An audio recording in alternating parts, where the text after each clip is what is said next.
I'm Nikki from Fender Play, the complete online guitar learning platform. We believe anyone can learn guitar, and our step-by-step lessons and guided path make it easy. In just a second, we're going to show you how easy with this free Fender Play lesson. Master new chords and techniques at your own pace with experienced instructors, and track your progress along the way.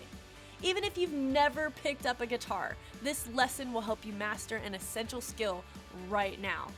Enjoy this sample and then click the link in the description to start for free with Fender Play today. In this lesson, we'll learn about power chords. We'll talk about what power chords are, how we can fret them, and how we can apply them to a progression. Power chords are essentially two-note chords that are usually played on 2 or 3 strings.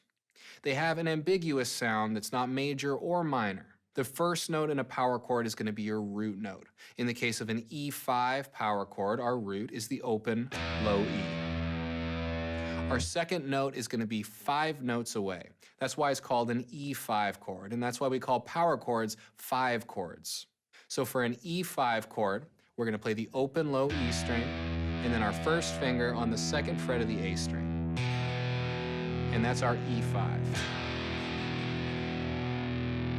Here's a riff using some power chords so you can hear what they sound like.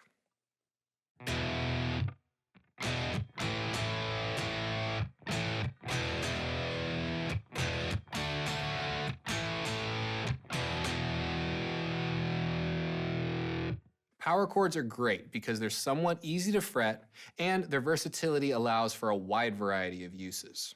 They sound great on electric guitar with distortion, while also being a go-to chord type that works on acoustic guitars as well.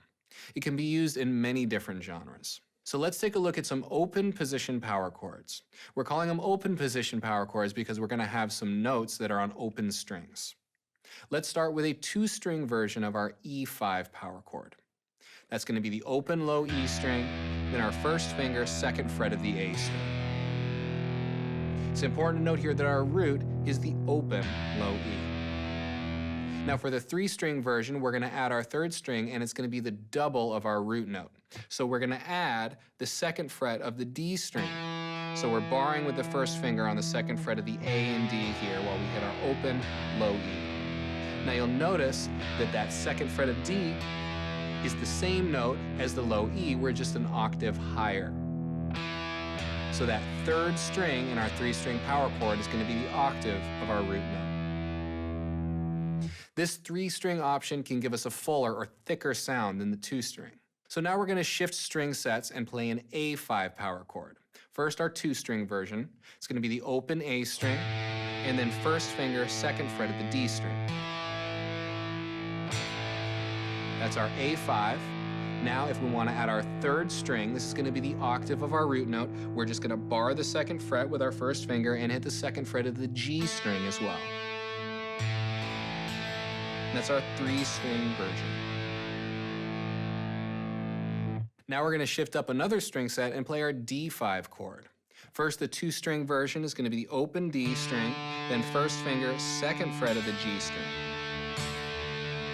Now to add our 3rd string here, this is actually going to be our 3rd finger, 3rd fret of the B string.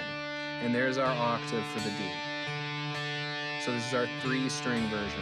You'll notice it's a different shape than our E5 and A5 3-string power chords. Now finger preference is going to be different for everyone, and it can be based on the context of the song that you're playing or the part that you're playing. You're also eventually going to want to be muting your unwanted strings. So in the case of our E5 3-string power chord, we had the low E string, 2nd fret of the A and D string, but we're not using the G, B, and high E strings. So what I'm doing is with my fret hand, first finger, I'm muting those strings so they don't ring out while I play my power chord. Let's try a simple 3-chord progression here with our open position power chords. Here's our 1-finger 2-string shapes. We're going to be playing E5, open low E string, first finger, 2nd fret of the A. That's E5. Then A5, open A string, first finger, 2nd fret of the D string. That's A5. And then D5, open D string, first finger, 2nd fret of the G string. That's D5. If you want to try the 3-string versions, go for it. We're going to be playing a progression that starts with a bar of E5, then a bar of A5, then a bar of D5, and then back for another bar of A5. We're going to be strumming whole notes, so just one chord per bar. Try that with me 2 times. 1, 2, 3, 4. Here's E5. 2, 3, 4. To A5. 2, 3, 4. To D5. 2, 3, 4. Now back to A5.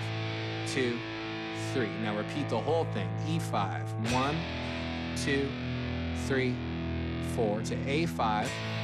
2, 3, 4. To D5. 2, 3, 4. Back to A5. 2, 3, 4. Now that we've covered some of the options for our open position power chords, try experimenting with some of the different fingerings and see what feels right for you. So how'd it go? If you're ready to learn more, sign up and access thousands of lessons that will keep you inspired to play. And if that was a bit too challenging, sign up with Fender Play and we'll get you learning the skills you need to play the songs you love. Click the link in the description to start for free with Fender Play today.